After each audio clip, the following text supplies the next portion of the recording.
Well, welcome everybody back to a very sunny but slightly windy Gardeners Cottage in Blakeney. And we've come over on the 25th of March to do some work in the garden and start getting things ready for the first of the lettings that's coming in on the 12th of April, all being well. So let's give you a little tour of this garden and take you around, see what's happening, see where it's at and what jobs we've got on in the garden this morning. Spring planting on the base of what is an east-facing aspect of this cottage is really doing very nicely at the moment. What we have got down is an awful lot of moss and twigs from the pine trees above that are going to be raked up this morning just to tidy this. But the little celandines are doing particularly well in the base here. These are lovely little things that come into flower this time of year and just grow away here for the rest. Quite a shady spot, only get a little bit of morning sunshine in this aspect, which they seem to tolerate quite well.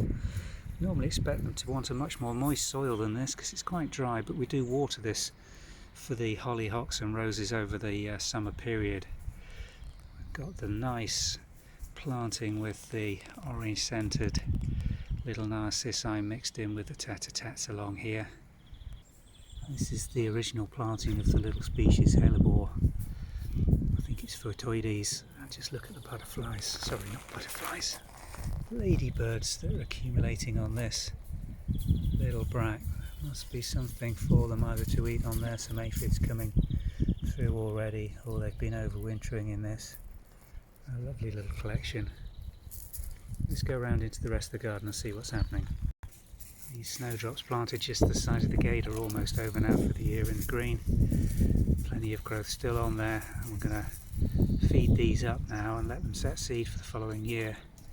Coming through them we've still got the primrose coming on, and again some more of that hellebore coming up at the back there. That's going to be nice when it gets going, but it's still a very young plant. Got a few little cyclamen planted under here as well. A little overwhelmed by this time of year, coming to the end of their flowering season. They've done really in February and March, so just the last of the flowers coming on there.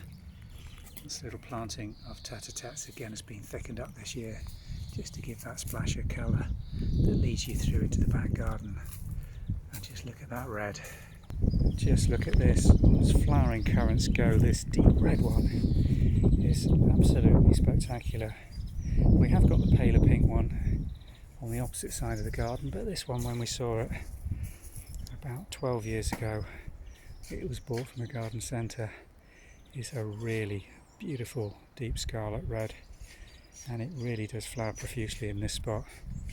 Gets the late morning and afternoon sun, and it's doing its thing. It's getting a little bit shady here under this flowering prunus, which is also flowering at the same time. Again, the underplanting on this isn't doing much at this time of year. Needs a good tidy up. We've got the geranium that just needs last year's brown spikes taking off, and then coming up behind it are the Japanese anemones, which just love this spot, and they'll fill in there. Not start flowering until July or August, but the leaf growth as it comes through is just as pretty. This sheltered part of the garden south facing, and it's probably around 2 weeks further on than the mid Norfolk garden.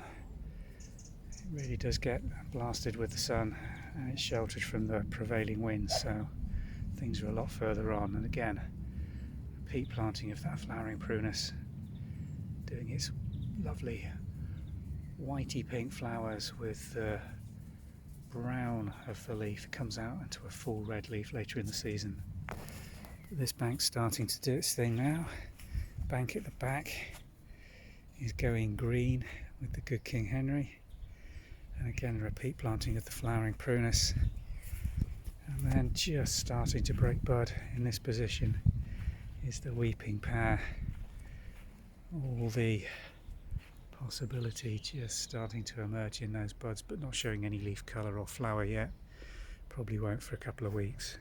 What's probably going to break into flower well before that is this Anolanchia, which has really got good flower bud formation, upright nature of those buds as they break forth in spring.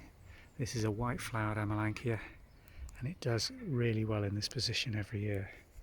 Got an underplanting again with the bulbs and a spring green on the back bank, which is left really wild and not cultivated other than as a wilderness garden for most of the year. The spring bulbs on the way back down towards the kitchen patio doors are doing very nicely this year. Got a nice planting of mixed spring bulbs coming through with these mauvey blue hyacinths interspersed with the tete-a-tetes, and on the opposite side same daffodil plantings with the white hyacinths. Looking very nice. We're going to have to do quite a bit of tidying up here, particularly around the courtyard area. Still got a lot of the upright growth left over from the flowers in this area to tidy up, and now we're getting into spring.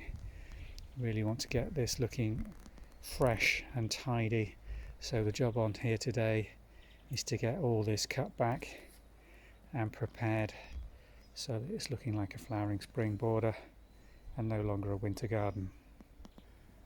And one last thing to show you, this upright lovely rosemary bush that you brush past on your way through from the kitchen doors through onto the patio. It's just coming into flower now, and the scent off this is absolutely filling this area of the garden against the southern facing wall.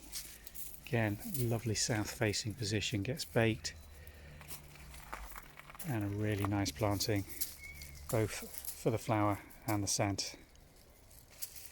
Time to do some work, Ted. I think we better get cracking.